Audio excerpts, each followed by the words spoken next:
You'll never be like Vanessa's mom. She just gets us." He said it with the ease of someone commenting on the weather. Darren didn't even glance up from his phone. He just passed the salad bowl to Vanessa, then reached across the table for the napkins I had carefully folded that morning. Vanessa chuckled, light dismissive, like it was some inside joke I wasn't part of. Maybe I never had been. I stood there holding the pitcher of water mid-pour, and for a second, I didn't move. My fingers were clenched just tight enough to whiten my knuckles, but my face stayed soft. I smiled, nodded, sat down and passed the bread. I didn't ask what Vanessa's mom did that was so perfect. I didn't mention the baby blanket I'd crocheted myself or the late-night calls I took when their daughter had colic. I didn't remind him that it was my freezer they filled every week or my car they used for appointments. I didn't say any of that. That night, after they left, I stood at the sink washing the dishes. The sponge slipped from my fingers twice, and each time I bent to retrieve it, the ache in my lower back throbbed a little harder. I used to think those aches were from getting older, but that night, they felt like something else, like grief. I stared at the window above the sink, where a crooked sticker of a sun used to be when Darren was 5. He'd stuck it there after a doctor's visit, said it was to keep me company while I did the dishes. Now the glass was bare, and I wasn't sure who I was washing dishes for anymore. I dried the last plate, turned off the light, and went to bed without setting the coffee pot for morning, because something told me tomorrow didn't need to begin the same way. I wasn't born into much, but I always made sure Darren had what he needed. When he chipped a tooth falling off his bike, I got a second job to cover the braces. When his first car broke down on prom night, I paid for the tow and the repairs and still gave him gas money for the next week. After his father died in that scaffolding collapse, I didn't sit down and cry. I filled out financial aid forms and picked up extra shifts, making sure Darren didn't have to pause his college plans. When Darren married Vanessa, I offered to help with the wedding. She said her mother already had it handled, so I just handed over a check for the photographer. Quietly. No strings. No spotlight. Then came the baby. My first grandchild. I bought the crib, the mattress, the stroller with the fancy suspension system. I painted the nursery while they were at work. I filled the closet with onesies in every size up to 12 months. I even stocked their fridge. Vanessa's mother flew in for the baby shower. She wore heels too high for that muddy backyard and gave a speech about motherhood and elegance. Everyone clapped. I paid for the catering and stood near the trash bags afterward, collecting paper plates and wiping down folding chairs. That night, over a dinner of leftover pasta, they laughed about how wonderful the event was. Vanessa gushed over her mother's toast, her outfit, her grace. Darren agreed, said it made the day feel elevated. No one looked at me. No one said thank you. I went home that evening with a stain on my sleeve and an unopened thank you card I had written to myself in case they forgot. I placed it in my dresser drawer and left it there. The next morning, I woke early. Not to cook for anyone, not to check on the nursery. Just to check my bank account. I stirred my coffee slower than usual that morning, the ceramic mug warm against my palms. The house was still. I sat at the kitchen table, opened my laptop, and pulled up my online banking. My fingers didn't hesitate. I went straight to the list of recurring payments. First, the electric bill. Cancel. Second, the grocery service I signed up for when Vanessa said she didn't have time to meal prep.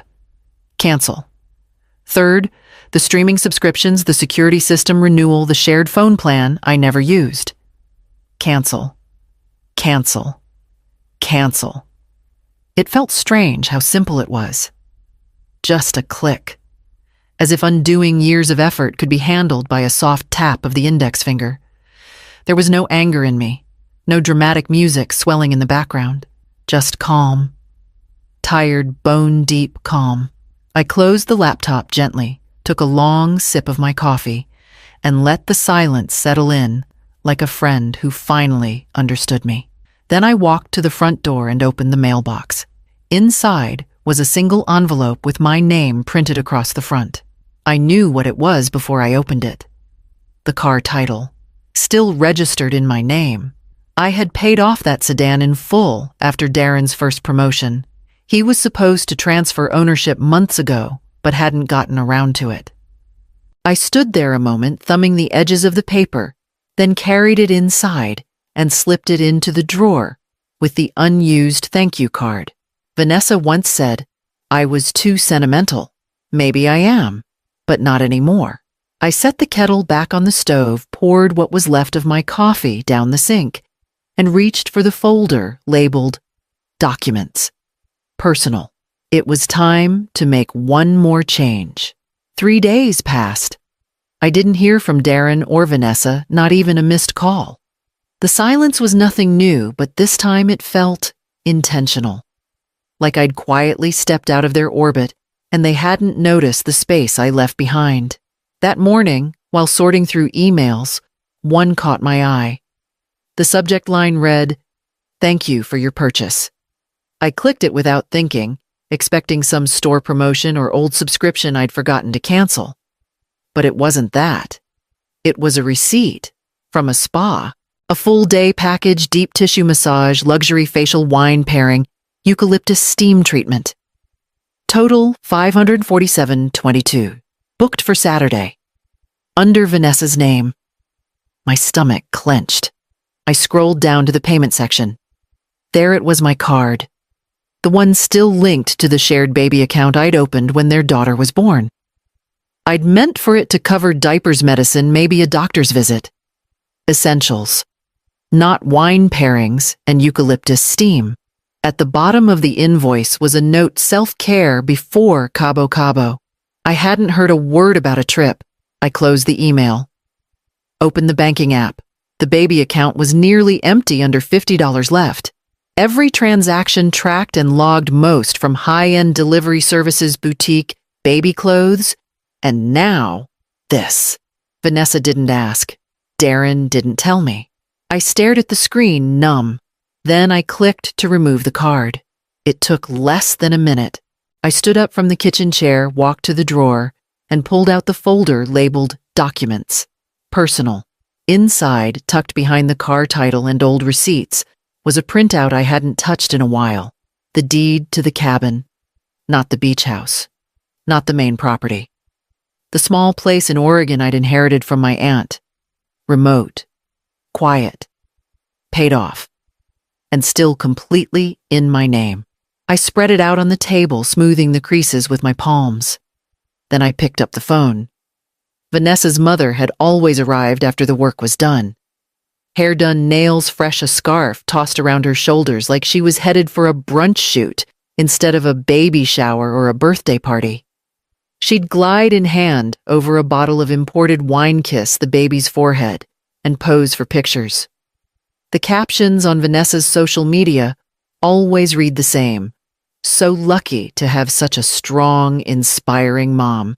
In the background of those photos, I was usually blurry, holding a garbage bag or wiping cake, frosting off a plastic table. No captions for me. But I didn't say anything. I thought maybe in time they'd see the difference between show and substance. That maybe the quiet things I did would one day speak louder than the performances. They didn't. Instead, my inbox filled with small requests. Can you run to the store? We're out of milk. The sink's leaking again. Can you swing by after work? Vanessa's mom is taking a break this weekend, so if you could. No greetings. No thank yous. Just tasks disguised as invitations. And when I did show up, they barely noticed. Darren would be on his phone. Vanessa would say, thanks, without looking up. If her mother was around, I became invisible altogether. Once I heard Vanessa tell a friend Darren's so thoughtful, my mom really raised him right. I didn't laugh. I didn't cry. I just folded the baby laundry I had picked up on my way there and quietly let myself out. The truth was, I didn't want credit for raising Darren. I just wanted to feel like I mattered, but I was no longer sure I did. Later that night, I walked out to the porch and sat with a pen and a legal pad, the kind I used when I needed to make hard decisions. At the top of the page, I wrote, "Things I still owe them." Then I drew a line through the whole page. The bank was quiet on Thursday morning. A little too cold, a little too clean. I took a number and waited near the window, watching cars pass by on Main Street. When they called my name, I stood calm and certain. The young teller smiled and asked how she could help. I handed her the folder I'd brought: account closures, card cancellations, the release of my name from the townhouse lease. Every detail was there, every step outlined. She scanned the documents and paused when she saw the lease form. "You were the guarantor?" she asked, eyebrows raised. I nodded. She blinked, then continued typing. "All right. Just one more form to sign, and you're completely unlinked." I signed it without hesitation. My name no longer tied to their bills, their rent, their emergencies. It was like stepping off a treadmill I hadn't realized I'd been running for years. On my way out, I passed a little home goods shop and stopped. A porch chair caught my eye, wooden curved arms. Weatherproof. It reminded me of the kind my aunt had on her deck in Oregon, the cabin I hadn't visited in a decade but had never stopped thinking about. I bought it. That weekend, I stayed home. No milk runs. No last-minute babysitting. No errands dropped into my lap like obligations I should be grateful for. Just my new chair, the breeze on my porch, and the sound of birds picking at the feeder I'd filled that morning. I didn't check my phone. I didn't call, and no one called me. But Sunday night, I got a message from Darren. "Hey, do you know what's going on with the electric bill? The lights went out and I can't get through to the service line." I stared at it for a long moment. Then I set my phone face down on the armrest, took a sip of coffee, and watched the sun dip behind the trees. The first call came at 2:12 p.m. I watched the screen light up with Darren's name. Let it ring. The second came 15 minutes later, then a third at 3:06. That time, I silenced the ringer. I already knew what he wanted. There was no power at the townhouse. No AC, no fridge. I imagined Vanessa throwing out spoiled groceries, cursing under her breath. I imagined the baby fussing in the heat. By the fourth call, I was steeping my second cup of coffee. The sun was just dipping low enough to paint the walls gold. I picked up. "Mom? What the hell is going on?"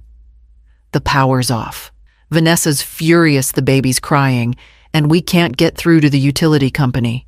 I took a slow sip. "Did you try resetting the breaker?" "What, no? It's not that kind of outage, Mom. The bill didn't go through. I thought you had autopay set up." I leaned back in my chair, eyes on the breeze rocking the wind chimes outside. "I don't," I said. There was a pause, then a low, incredulous laugh. "Are you serious? Why wouldn't you tell me?" I kept my voice steady. "I figured you'd ask the one who gets you. Maybe she can help you get reconnected." Another pause. Then his voice shifted, half hurt, half pride. "You really hung me out to dry?" "No," I said quietly. "I stepped back and let you handle what you called yours. And then I hung up. I didn't feel triumphant, not even relieved. I just felt still." The wind moved through the trees outside, soft and indifferent, and for once I didn't move to fix a thing. The subject line read, "Disappointed in you." Vanessa's email was exactly what I expected. Sharp, condescending, and full of assumptions. "You're being petty and cold," she wrote. "This isn't what a real mother does. Darren is devastated. We're doing our best, but your silence is making everything worse. I don't know what happened to you." I stared at the blinking cursor. Typed one sentence. "You never asked who was paying, only why it stopped." Then I sat back, reread it, and hit delete. Not worth it. Instead, I clicked forward. Sent the entire email to my lawyer with a short note. "Keep for records, just in case." Later that week, a neighbor showed me something. Vanessa had posted a photo of a candlelit dinner melting ice in glasses, their toddler in the background wearing just a diaper. The caption read, "Some people only love you when they control you. When they can't, they call it distance." Dozens of likes, a few sympathetic comments. "Stay strong, Mama. Cut the toxic ties. Let them go." I didn't reply. I didn't defend myself. I just poured another cup of coffee and sat on my porch chair watching the sun settle behind the trees. There was no bitterness, just space. Finally, a hummingbird flitted to the feeder I'd hung last Sunday. For the first time in years, no one was calling my name from the next room. No grocery lists on the counter. No late-night texts asking for a quick loan or a last-minute babysit. I leaned back and took a long sip. The silence didn't hurt. It healed. Inside, the phone buzzed again. Another call. I didn't move, because I already knew who it was. A neatly worded email arrived just after noon. It was from the new property management company overseeing the townhouse. They were updating records, reviewing leaseholders, and had a simple question. Would you like to transfer the lease or let it lapse at renewal? I sat back in my chair. My name was still at the top of the lease, first and only. Darren had never signed a single page. The original deposit, the renter's insurance, even the utility setup had all come from my accounts. Not once had he asked. Not once had I explained. It was just expected, like so many things had been. I hovered over the keyboard, typed 2 words, "No renewal," then hit send. The next day, the calls started again. I didn't answer. Instead, I watched the days tick down like quiet dominoes. The townhouse technically would revert to the management company by the end of the month. And without my name, Darren had no claim, no contract, no defense. I imagined the moment he'd learn that. Maybe during a visit to the office, assuming everything would be fine. Maybe when a letter arrived with a formal vacate notice, his name nowhere on it. Not my revenge, just reality. I had carried them on paper for years. Quietly, without ceremony, without thanks. Now the weight was lifting line by line, name by name. I brewed another pot of coffee, let the steam fill the kitchen, and opened a folder I hadn't touched in months, my own apartment application. The one I'd saved, but never submitted. A new address. A new start. Because if my name was going to be on something this time, it would be mine. The garden was quiet, except for the low hum of cicadas in the distance. I cradled my cup of coffee in both hands, letting the warmth settle into my palms. The porch light hadn't come on yet. It didn't need to. The sky was still holding onto its final amber threads, brushing gold over the edges of the roses I'd pruned last week. I didn't miss the townhouse. I didn't miss the text requests, the silent expectations, or the way Vanessa's voice turned sweet when she wanted something and sharp when she didn't get it. I didn't miss hearing myself compared to a woman who never showed up for diaper changes, who didn't even know how many allergies her grandson had. But she smiled well in photos. That had been enough. Until now. My phone buzzed on the table. An email from Darren. Subject line: "I'm sorry." I stared at it for a moment, then opened it. "Mom, I didn't know all the things you handled. Vanessa and I, we thought we had it together, but we didn't. I'm sorry. We should have known. Can we talk?" I set the phone down. Not angrily, not bitterly, just calmly. The way you place something back on a shelf once you realize it was never yours to carry in the first place. They had made their choices. I had made mine. And in the space they left behind, I found something far more precious than their approval. Peace. I took another sip, let the silence hold me, and watched the last light dip below the hedge. A breeze stirred through the garden, tugging gently at the wind chime near the gate. For once, no one was calling my name. And for the first time in a long time, I didn't feel erased.